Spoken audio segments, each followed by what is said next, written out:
What is Magna Carta Day and 5 other things you probably didn't know about the document.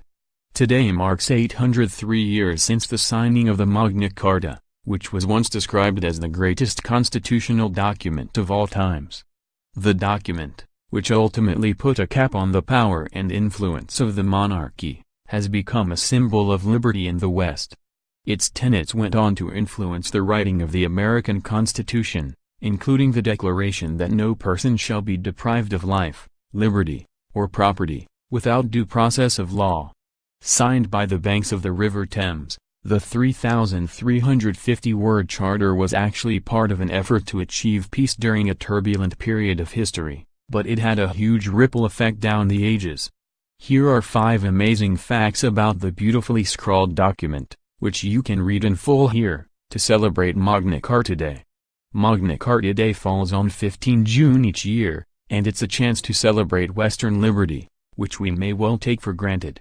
So influential was the document that there were proposals in 1947 to make this date a public holiday in the British Empire and the United States, as an opportunity to emphasize Anglo-American cooperation.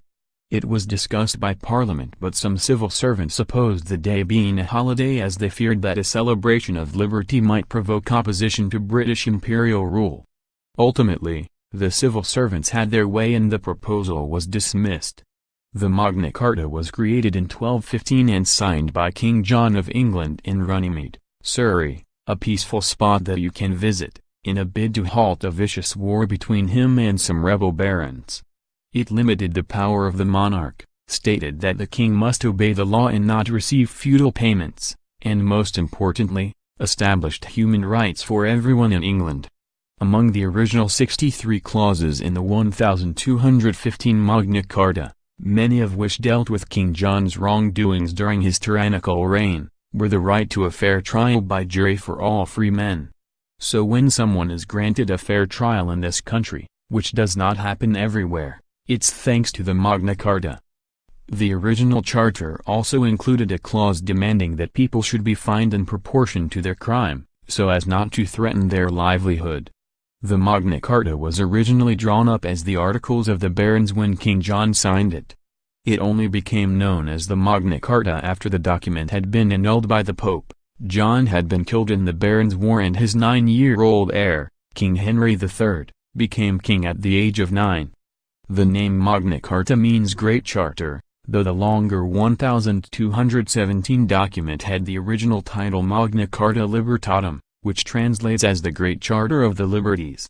The charter states that no monarch is above the law, stating, if it was God's law, then the king must be below it, he must obey the law himself, as well as enforce it.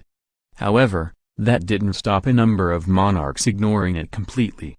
Henry VIII continued to torture and kill his enemies with the help of Sir Thomas Cromwell, his trusted advisor. And his daughters Queen Elizabeth I and Bloody Mary didn't exactly toe the line when it came to chopping and burning people either. But luckily Princess Anne's experiences in court, pleading guilty to speeding in 2001 and letting her dog attack 2 children in 2002, show that today no royal is above the law.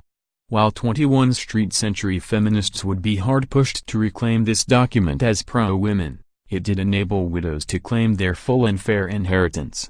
Kind of astonishing they hadn't been allowed to by that point. It also prevented widows from being forced into second marriages against their wishes. An early recognition of women's rights? Certainly. More, Father's Day poems, quotes and message ideas to write in cards. More, what gesture did Robbie Williams do during his World Cup performance? More, 2 labradoodles got married and it's the cutest thing ever.